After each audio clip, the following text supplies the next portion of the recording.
Let's talk some NFL right now with our buddy Chris Harris, who joins us on ESPN 1000, Bears Safety. Hi, Chris.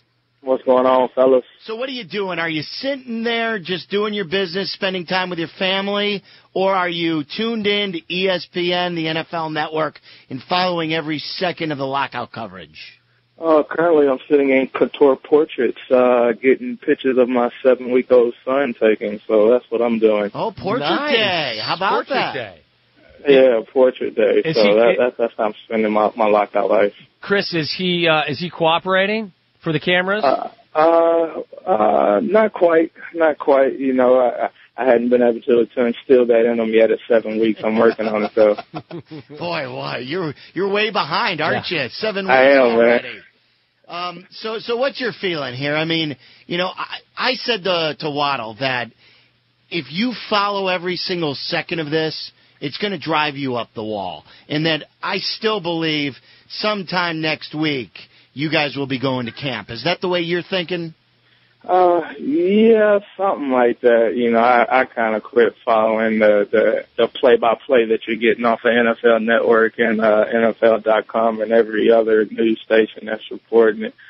Like I say, it will drive you crazy if you're sitting there. Oh, man, they said they were going to get this done today. It doesn't get done. Oh, they said they were going to get that done today. It doesn't get done. You know, close.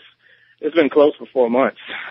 It's been reported, the deal is closed for the past 2, 3, 4 months. So, I mean, there's no such thing as closed as either the deal's done or it's not in my eyes, and the deal's not done yet. ESPN's John Clayton is saying now that NFL owners have been told to vote on a new CBA between 2:30 and 4:30 today. That's the newest information we've gotten. Chris, how surprised would you be if, in fact, we got to Tuesday or Wednesday of next week and you guys, as players, hadn't voted on anything yet? I wouldn't be surprised. From what I'm hearing from our leadership, we're not working off of deadlines. We're working off of when the deal is right. And, you know, the owners are the one who locks us out, not the other way around. So, you know, they want to make sure that this is right. Anytime you step into an agreement that's going to be a 10-year agreement, you want to make sure everything is the way it should be or the way you're trying to get it done. So, I mean, I don't think anybody goes into buying a car or leasing an apartment or whatever the case may be without reading the fine print. So I think that's pretty much what's going on right now. Chris Harris joining us, Waddle and Silvy on ESPN 1000. I'm sure you understand what is involved in this new agreement or what you guys are close to signing off on. As an individual player, are you happy with what the union has done for you?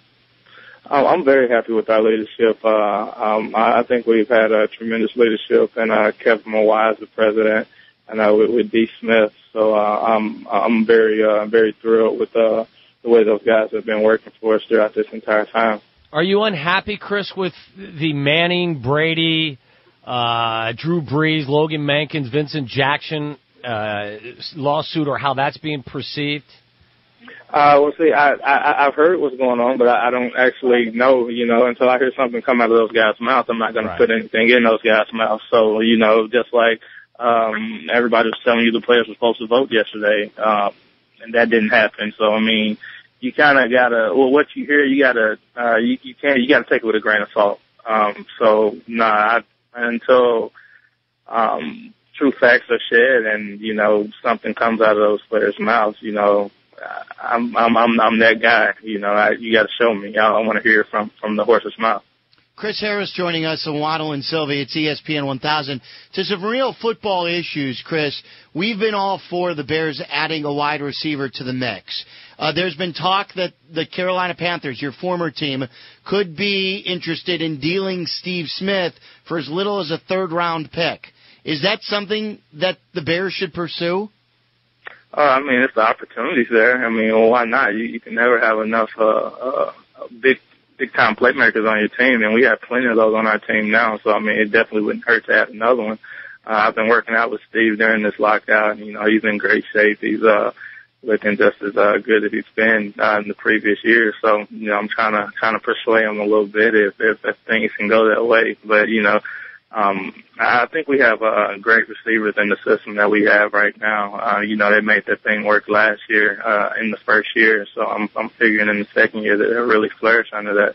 So you've tried to persuade him. So this has come up before? Oh, I'll talk. I've heard the rumors. I heard the rumors of him. Rumors of Santana Moss. I've heard all those rumors. So when I heard that rumor about him in Chicago, I was messing with him. I told him, I was like, hey, I can show you the city around, man. I can show you around the city if you come on down, mess teasing with him. There's a lot of talk about what Steve Smith is like inside a locker room. He could be volatile at times. You've been a teammate of his. What is he like? He's an excellent guy. I've been a teammate for him for 3 seasons. I got a chance to play with him for 3 seasons, and he's a guy that wants to win. He wants to win at all costs. He's a competitor. If I was going down a dark alley and a fight was going to break out, I would definitely have him with me. He's one of those scrappy kind of players that you love to have on your team. I believe we heard earlier today, Chris, that Brian Urlacher is not expecting to participate in the Hall of Fame game. Just logistically, he didn't think it would be feasible. Do you agree with what Brian said? Yeah, I do agree. It'll be kind of tough. Like I said, we don't know when we're supposed to. We were supposed to support training camp tomorrow and have our first practice on Saturday, and that really doesn't look like it's going to happen. Because even if a deal did get done today, you still got to have time to go through free agency. They say the 72-hour window to sign your own players, and then free agency starts, and you got to get 80 players on the roster, and I think we only have maybe 30, 35 players on our roster right now. And so you would have to get that up and running before you could even report to training camp. So, I just don't think the time will allow it. Chris, as you said, you've been working out and staying in shape and getting ready to go. But as a veteran, are you concerned at all that an abbreviated training camp or the way things have gone, that there may be injuries or that you'll be physically ready to get going 100 miles an hour when the regular season begins? Well, regardless of how many weights you run, how many 110s you run, you're not going to be in football shape. So it takes time to get in football shape because those weights and dummies that you're moving in weight rooms aren't hitting you back. You don't have any pads on. You're not tackling. You're not doing things of that nature. So the only way to get into football shape is to play football. And with that being said, I definitely think we're going to need time to get in football shape. Guys are going to come in shape, but in shape and in football shape are two different types of things. And I'm pretty sure any other player will tell you the same thing. It's a lot different running around with shoulder pads, thigh pads, knee pads, helmet on, than it is running around in shorts and a t-shirt. I'm hoping, it's just not full throttle first day you get in there, but it's never been that way with Lovey since I've been with him. I've been with him for 3 seasons. But I think it's going to take a little more time because you might have some guys that aren't quite in the shape that you want them in when they get there. So, I'm hoping injuries don't occur, but they're a part of the game. But I'm hoping, some teams might jump right into it. I don't expect us to just be full throttle as soon as the gates open. Chris, we appreciate the time, especially on Portrait Day. Here's to seeing you in Bourbonnais pretty soon, and hopefully you can sit down with us there. Absolutely. That'll be a great time. Thanks, Chris. Whenever that happens.